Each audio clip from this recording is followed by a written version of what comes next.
Hello friend, welcome back to speed up education. दोस्तों, आज मैं बात करने वाला हूं आपके UP triple S C JE 2018-19 के बारे में। ठीक है, आज हम लोग इसमें डिस्कस करेंगे मैथ के सिलेबस के बारे में। देखिए दोस्तों, हमारे पास बहुत सारे मेल्स आए हुए हैं, बहुत सारे व्हाट्सएप आए हुए हैं कि sir UP triple S C JE का जो पेपर है उसमें मैथ का सिलेबस है या नहीं है, मैथ के क्वेश्चन आते हैं कि नहीं आते हैं। सबसे बड़ा यही एक आश्चर्य का टॉपिक बना हुआ है, क्योंकि बहुत लोगों के कमेंट आ रहे हैं। ठीक है, बहुत से लोगों के कमेंट नीचे आ रहे हैं वीडियो के नीचे, और इसके अलावा व्हाट्सएप में मैसेज आ रहे हैं, मेल आ रहे हैं। ठीक है, वो इससे भी यही पूछ रहे हैं कि sir UP triple S C JE 2018-19 का जो पेपर होने वाला है उसमें मैथ है कि नहीं है। देखिए, अगर आपने प्रीवियस ईयर पेपर उठा के देखिए, आप प्रीवियस ईयर पेपर को नहीं देखें, आपको ये भी नहीं पता कि ये मैथ के क्वेश्चन कितने आते हैं, ये नहीं पता, तो आपकी प्रिपरेशन किस हिसाब से चल रही है। ठीक है, तो आप प्रिपरेशन अच्छे से करिए। और मैं आपको बता दूं कि इसमें जो आपका जो सेक्शन होता है, ठीक है, जो आपका इसके जो दो पेपर होते हैं, पेपर 1 पेपर 2। पेपर 1 जो होता है नॉन टेक्निकल होता है, और पेपर 2 होता है वो होता है टेक्निकल। जो पेपर 1 होता है, ठीक है, उसके दो पार्ट होते हैं, part A and part B. ठीक है, मैं आपको यहाँ से थोड़ा सा आइडिया दे देता हूँ। ठीक है, टोटल दो पेपर होते हैं।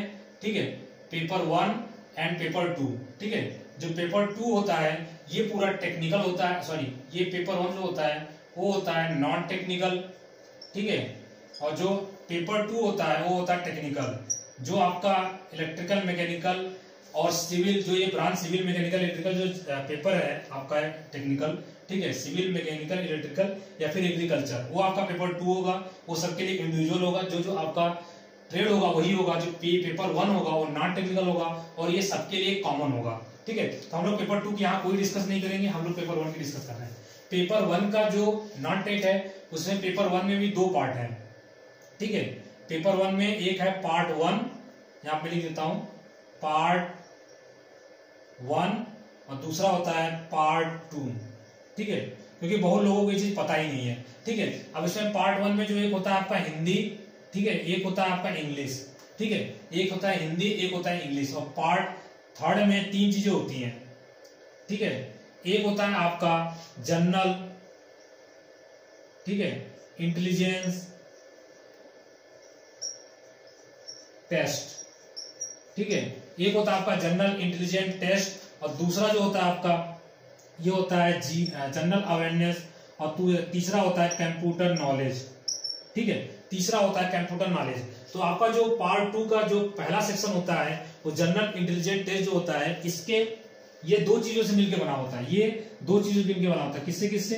एक तो रीजनिंग प्लस मैथ से मिलकर बना होता है। ये कितने चीजों से मिलकर बना होता है? ये दो चीजों से मिलकर बना होता है, रीजनिंग और मैथ। ठीक है, रीजनिंग की अगर मैं इस सेक्शन की बात करूं, देखिए इसमें टोटल आपके आते हैं, पार्ट 1 में आते हैं 75 क्वेश्चन, एक क्वेश्चन 1 मार्क के होते हैं। पार्ट 2 में आते हैं आपके 100 क्वेश्चन।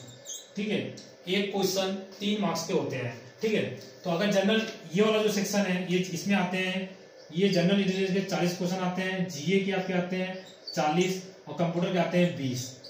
ठीक है, मैं आपको एग्जैक्टली बता रहा हूं कि किस हिसाब से पेपर का डिवीजन है और कितने मैथ के आते हैं, लेकिन मैथ को लोगों को पता ही नहीं है। इसलिए आपको इस सेक्शन में देते हैं ना कि Hindi, English, general intelligence test, GA और कंप्यूटर, इसमें तो मैथ है ही नहीं। लेकिन मैं वही आपको बता रहा हूँ कहाँ मैथ आता है। देखिए, ये जनरल इंटेलिजेंस टेस्ट का जो 40 नंबर आते हैं ना, इसमें आपका आता है मैथ। देखिए यहाँ मैंने लिख दिया रीजनिंग और मैथ। अगर रीजनिंग और मैथ की बात करूं तो इसका लगभग ये आ जाता है आपका 28 से 30 क्वेश्चन आपका रीजनिंग का हो जाता है। ठीक है, इसका 28 से 30 क्वेश्चन। अगर मैथ की बात करूं तो 10 से 12 क्वेश्चन आ जाते हैं। ठीक है, 10 से 12 क्वेश्चन। आज हम लोग इसी के बारे में बात करेंगे, 10 से जो 12 क्वेश्चन आते हैं, ठीक है, किस किस टॉपिक से आते हैं और कौन कौन सा टॉपिक इंपॉर्टेंट है। ठीक है, तो हम लोग इस मैथ की बात कर रहे हैं। अब आपको क्लियर हुआ? बहुत से बच्चों को यही क्लियर नहीं था कि UP triple S C JE का सिलेबस क्या है। पहले दोस्तों आप सिलेबस पता करिए, अपनी पढ़ाई स्टार्ट करने से पहले सिलेबस आपको अच्छे से पता होनी चाहिए। तो इसलिए मैंने ब्रीफ में आपको ये बता दिया कि पेपर 1 का जो कैसे कैसे पार्ट 1 पार्ट 2 है। पार्ट 2 में जो जनरल इंटेलिजेंस टेस्ट है उसमें रीजनिंग और मैथ से बना हुआ है। जो मैथ सेक्शन है, जो ये सेक्शन है, इसमें रीजनिंग और मैथ से बन के बना हुआ है, और मैथ के 10 से 12 क्वेश्चन आते हैं। और ये 10 से 12 क्वेश्चन बहुत ही इंपॉर्टेंट है। एक क्वेश्चन 3 मार्क का होता है, तो 10 से 12 कितना हो जाएगा? 30 से लेके 36 नंबर का हो जाएगा। 30 नंबर और 36 नंबर, मतलब 30 से लेके 35 नंबर तक का बहुत ही इंपॉर्टेंट होता है। ये क्वेश्चन आप 10 से 12 क्वेश्चन आप 5 मिनट के अंदर में कर सकते हैं, 5, 6, 7 मिनट के अंदर में कर सकते हैं, और पूरा मार्क्स गेन कर सकते हैं। इतना इजी है। मैं राहुल आपको स्पीड ऑफ एजुकेशन की फैकल्टी में मैं आपको मैथ पढ़ाता हूँ, ठीक है, रजत सर रीजनिंग पढ़ाते हैं, ऐसे अलग अलग सर हैं, ठीक है, सब सब्जेक्ट को पढ़ाते हैं। तो अभी हम बात कर रहे हैं मैथ के बारे में। मैथ में आपके 10 से 12 क्वेश्चन आते हैं और नंबर होते हैं 30 से 35। चलिए उसके बारे में डिस्कस करते हैं कि इसका सिलेबस क्या है। जो 10 से 12 क्वेश्चन आते हैं वो कहाँ से आते हैं, ठीक है, टोटल 10 टॉपिक है। टोटल आपके जो इंपॉर्टेंट 10 टॉपिक है, उसी में से 10 में से ये क्वेश्चन आते हैं और हर टॉपिक से लगभग 1 या 2 क्वेश्चन आ जाते हैं।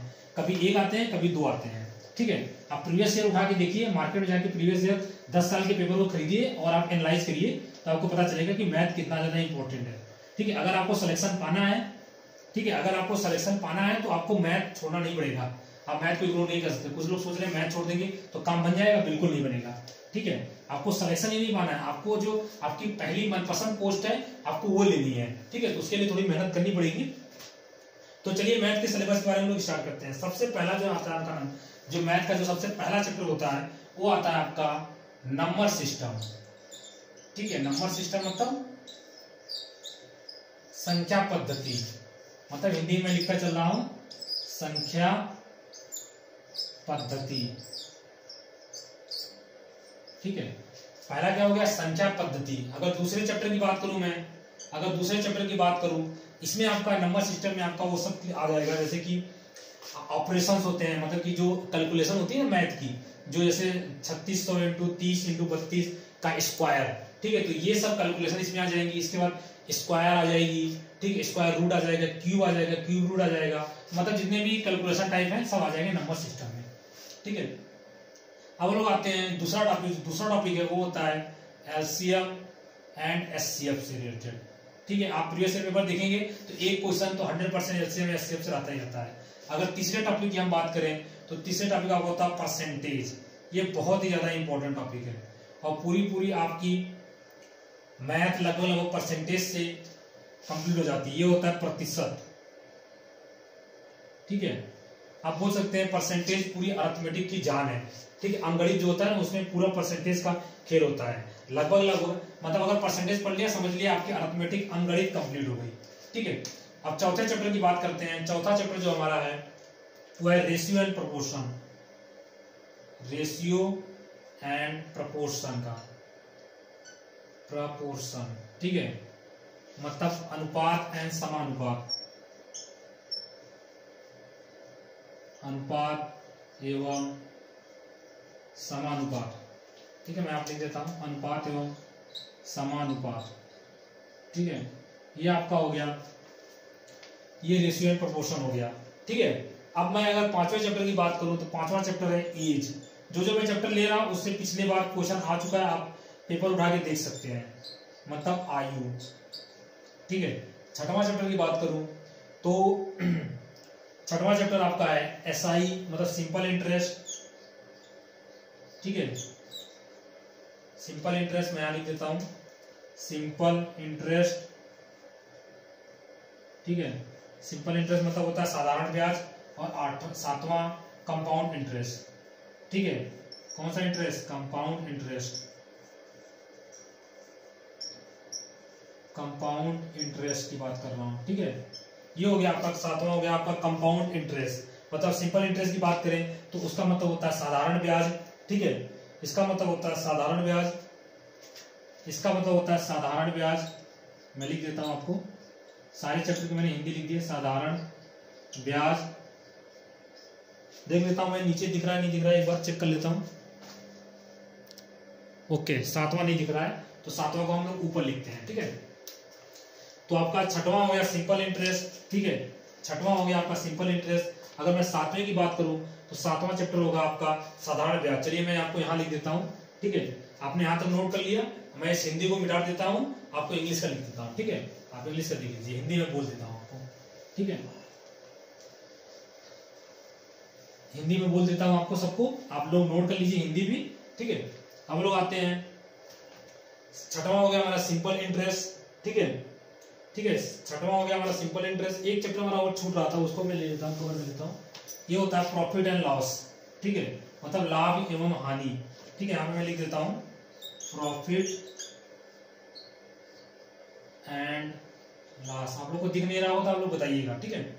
सातवां जो होता है हमारा एसआई। एसआई मतलब सिंपल इंटरेस्ट। सिंपल इंटरेस्ट को हिंदी में क्या बोलते हैं? साधारण ब्याज, सिंपल इंटरेस्ट, ठीक है। आठवां बात करूं तो कंपाउंड इंटरेस्ट। कंपाउंड, ठीक है, कंपाउंड इंटरेस्ट मतलब कि चक्रवृद्धि ब्याज। अगर मैं 9वें चैप्टर की बात करूं तो आपका एवरेज। एवरेज मतलब औसत। देखिए मैंने यहां लिख दिया एवरेज। एवरेज मतलब क्या होता है? औसत। अगर 10वें चैप्टर और लास्ट चैप्टर की बात करूं तो मेंसुरेशन। मेंसुरेशन, मेंसुरेशन का मतलब क्या होता है? क्षेत्रमिति। मेंसुरेशन मतलब क्या होता है? क्षेत्रमिति।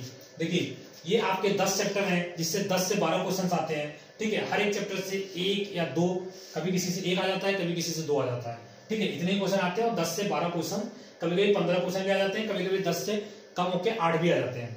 लेकिन आपको मैथ के सिलेबस बारे में पता होना चाहिए। जैसा कि मैंने डिस्कस कर दिया कि मैथ कौन से सेक्शन में आता है।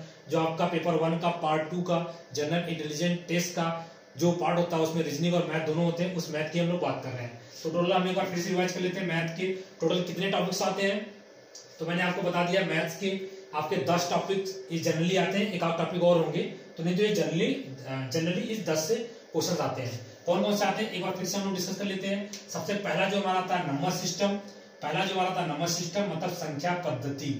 दूसरा होता है इसी संख्या पद्धति के अंदर में आपका calculation, square, square root, cube, cube root सब आ जाएंगे, ठीक है। दूसरा होता है एलसीएम एचसीएफ। तीसरा होता है परसेंटेज, ठीक है। तीसरा होता है परसेंटेज मतलब प्रतिशत। चौथा होता है रेशियो एंड प्रोपोर्शन मतलब अनुपात एवं समानुपात। पांचवा होता है एज। एज मतलब क्या होता है? आयु। छठवां मतलब होता है प्रॉफिट एंड लॉस मतलब लाभ एवं हानि। सातवां होता है आपका सिंपल इंटरेस्ट मतलब कि साधारण ब्याज। आठवां होता है आपका कंपाउंड इंटरेस्ट मतलब चक्रवृद्धि ब्याज। नौवां होता है एवरेज मतलब कि औसत। 10वां होता है आपका मेंसुरेशन मतलब क्षेत्रमिति, ठीक है। दोस्तों ये रहा मैथ का सिलेबस। और मैं जितने भी हमारे फैकल्टी हैं reasoning, Hindi, GK, computer science सबके, मैं सारे फैकल्टी से एक बार रिक्वेस्ट करूंगा कि सबसे पहला एक काम करिए कि जो आपका सिलेबस है, जितने चैप्टर्स आते हैं, ठीक है, जो इंपॉर्टेंट वाले चैप्टर है, ठीक है, जो सिलेबस है उसको एक बार डिस्कस जरूर करें, ठीक है। उसका वीडियो बहुत ज्यादा जरूरी है क्योंकि बच्चों को आपका सिलेबस ही नहीं पता, बच्चों को सिलेबस ही नहीं पता, तो सिलेबस का वीडियो जल्दी बनाए, ठीक है। तो ये बात हो गई EPSS JEE 2018-19 का जो पेपर होने वाला उसके मैथ के सिलेबस बारे में। और दोस्तों अगर ये वीडियो आपको अच्छा लगा हो तो प्लीज लाइक कर दीजिएगा और अपने दोस्तों के साथ शेयर करिएगा जो EPSS JEE की तैयारी कर रहे हैं, ठीक है। और आप इस चैनल को अगर नए हैं इस चैनल पे और इस चैनल को सब्सक्राइब नहीं किया है तो जरूर सब्सक्राइब कर लीजिए क्योंकि यहाँ पे EPSS JEE की बहुत अच्छी प्रिपरेशन कराई जा रही है। यहाँ पे हर सब्जेक्ट के लिए, चाहे नॉन टेक्निकल हो चाहे टेक्निकल हो, ठीक है, सारे सब्जेक्ट के लिए एक इंडिविजुअल फैकल्टी रखी हुई है। और 8 से 10 घंटे पूरी लाइव क्लासेस चलती है। मॉर्निंग में 4 घंटे और इवनिंग में 5 घंटे कंटिन्यूअस लाइव क्लासेस चलती है मंडे टू फ्राइडे, ठीक है। तो आप इस चैनल को सब्सक्राइब कर लीजिए और दिन रात मेहनत करिए, स्पीड आपके साथ है, ठीक है। तो ये वीडियो देखने के लिए आपका बहुत बहुत धन्यवाद।